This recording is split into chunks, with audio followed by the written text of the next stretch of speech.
Thank you very much for the invitation. My name is Rainer Kern. I was born in the city of Mannheim, in southwest of Germany, and I now live in Heidelberg, which is just 15 kilometers away from there. And I founded the festival Enjoy Jazz, Festival for Jazz and More, in 1999. So my brother, he's 10 years older than me, Wolfgang is his name.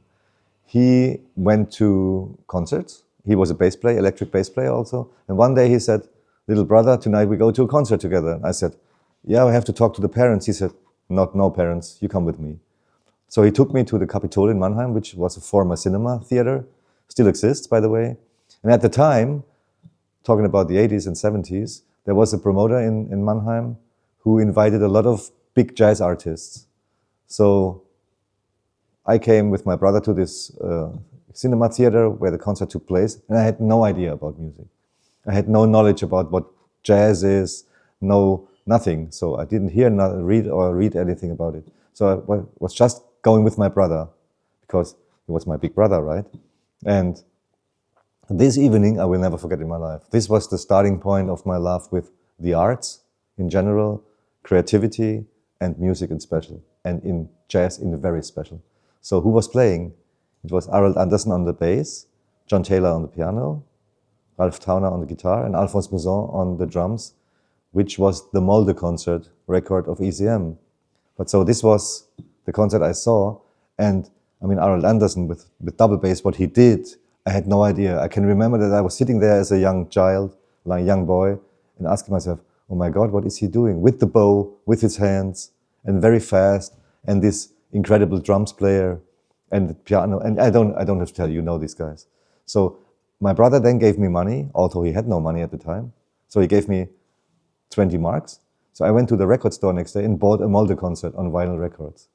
And because I was so overwhelmed, and from that day on, I was sucked in the music and sucked in jazz and never came out. But I'm very happy to be in there. I think this is very, very unromantic, hard work. So we really have to develop concepts, we have to go to the people, and we have to show the power of art and the power of creativity in the way I experienced it. It's a bit like when you read and talk about wine, you cannot become a wine expert, right? You have to drink the wine, a lot of wines.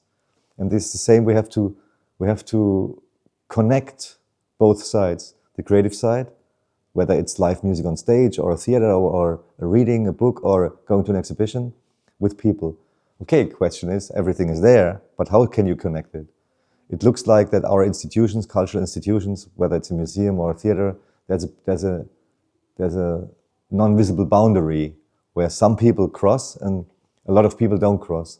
And this is, of course, a problem. The problem is we divide our education system in the hard stuff, like mathematics and grammar and all this. And then there's something that is called creativity. Everyone is talking about that since years. We have creative cities and the creative class and whatsoever, but still it's not connected. It's not embedded in our education system, for example. Very weak. Yeah, you have music education there. But when there's a crisis, then they cut off music, right, in schools. Why? This is a very bad idea, because there is scientific knowledge about the role of creativity and about the role of creative processes. And if we do not combine it with the other education strands, then we lose something. And then, 10 years later, these people have to go to the opera. Why don't they go to the opera? Yeah, because it was disconnected from the beginning. And then, suddenly, the theaters and concert halls or festivals are complaining, oh, where's the audience? For example, I had a very interesting experience in Indonesia, in the city of Ambon, on the Molucca Islands.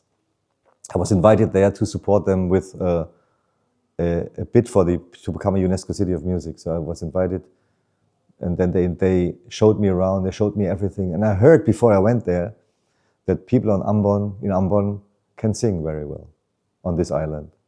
I thought, oh, okay, nice.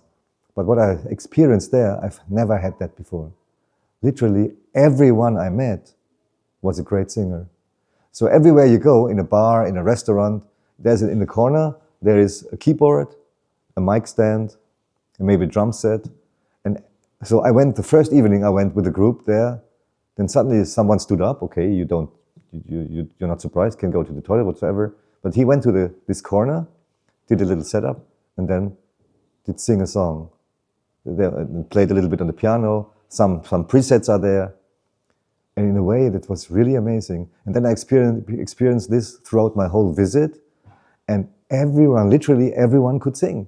I was really like, come on. And one in my group, in my host group, was his nickname was Frankie, because of Frank Sinatra. And he always got up at dinner and did sing a Frank Sinatra song. But in a way that you thought it is Frank Sinatra. Really, in a better way than Frank Sinatra did it, I would almost say. And then I said to my host, what's going on here? Why literally everyone can sing? They said, no, that's embedded in our culture. So there's very early childhood education is connected to singing. So from the very pre-kindergarten even, and kindergarten then and school, so singing is on the top list of education. So that they're trained from the very beginning, they're connected to singing, and they're not shy to sing. So you don't have to approve something. It's just, you do that. Like you drink a Coke, right? You just get up and you sing. And so I think this is a sign that something can work when it's embedded from the very beginning. And in our societies, there's a lack of this. I can play spiritual music and you can feel nothing. That's possible, right? So, but I mean, from the spiritual jazz years to now, and even before, of course, in whatever rituals, music has been involved. So very good friends of mine are ethnologists, and they told me interesting stories. One is doing research in Indonesia, one is doing research in India, and they told me about a lot of music experiences and spirituality that are totally out of our focus. And so obviously there is a connection between spirituality and music, but again, if you feel it or I feel it, that's individual. But I think also there can be situations where it's hard to escape. And also spirituality is it's your definition. You have another definition maybe of spirituality than I. But what I can say, and that's also a result of scientific research, so there's evidence that there's a connection between music and what's happening in your brain and the subconsciousness also. And I think this is the scientific way to what then at the end you can name spirituality, because you have another understanding, another feeling, another view maybe, another experience also. And the Dusu Makatini, he told me about, because he's a healer in the Zulu tradition, Sangoma, so he told me about the idea in this healing process, so that you separate your soul from your body, that your soul can do something out of the body, so can go to a healing process and then comes back to the body. And I think this is the mechanism maybe of what can be named spirituality. But again, it's individual. And what I find interesting is also, and we had a talk in the Dusu and me, that this can also transform to bigger entities than one person. Could be a group, could be a society. So first of all, I believe in spirituality because from my understanding of spirituality and from my feelings, I experience it. And I think that's why my connection to music is so strong, and to creativity and to arts in general. It happened also in exhibitions or with literature, very often, poems, for example. I came to the motto healing at the festival this year from two ways.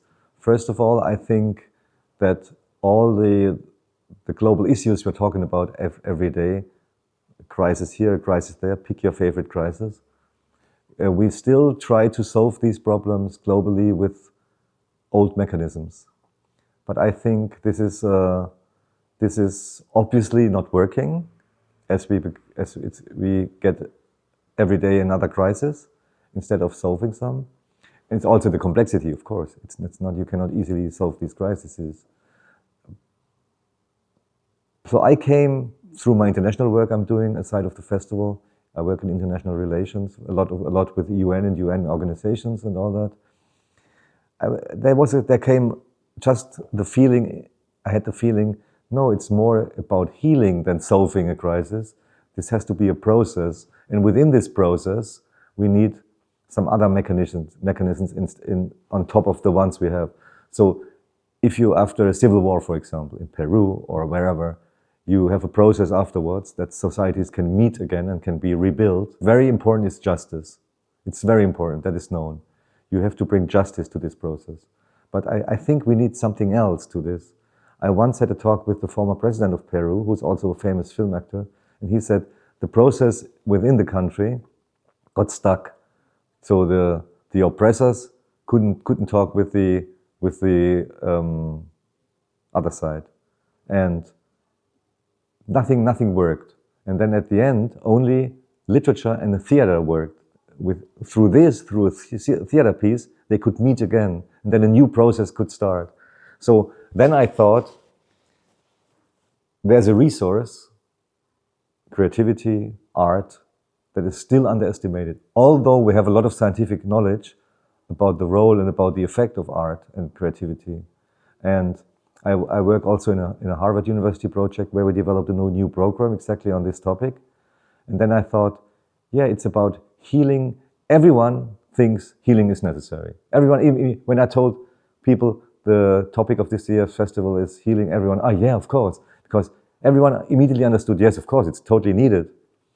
And there's also scientific research that even in medicine, creativity, music especially, can help.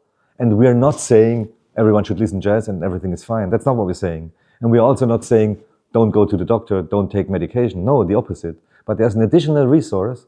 It's there, but it's still underestimated, and it's not used because it's not valued enough.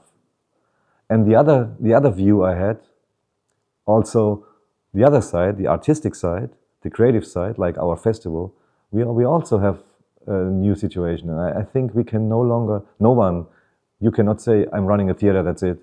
I have plays on my stage. We're a festival, we present concerts, that's it. No one can be separate from the rest, what's going on in the world. So I think, of course, and I'm not saying every artist really has to think in this direction. I don't say that. It's not, I don't say, you have to do healing music now. No, I don't say that. It's up to the artist. Like Medusa has another point of view as Joey Omisil maybe tonight, or whomever wants to be just performing his new composition and don't want to be connected to the rest. That's fine. But I'm just saying we're all obliged to solve the issues together. And therefore, the creative side has to participate, but also the other side has to acknowledge that the creative side and the creative mechanisms are underestimated resources that are there. You don't have to invent them, but just use them and acknowledge them. So yeah, and at the end I can say, and that's a quote I like very much, and it's from Frank Zappa. It's called "Music is the best," and that's my motto. It's really like, so music, from the beginning of my first concert experience till now, for me, music is so important. I had a very serious health issue some years ago. I had a stroke, and music was really helping me a lot at the time, and very interesting. So I had to go to rehab, of course, and because I had to sit in a wheelchair for a while. I went to rehab, and my office at the time, they immediately brought me a Discman. The younger people don't know what a Discman is, right? So this little machine that can play CDs. So I had them in my rehab, and the interesting thing is, I could not listen to very melodic and very nice music. I couldn't do that. I could only listen to heavily improvised music. And I could also listen to Hilliard Ensemble and Jan Garbarek, interesting. So very nice, melodic, pop or whatever music, even in jazz, I could not. I could only listen, so I had a tower of improvised music, and I was listening to that. And I think my interpretation is because this reflected very much my situation. My situation was not like linear and, oh, what a nice day. My situation was different. And this helped me a lot at the time to listen to this music. So people listen to music and pay for it.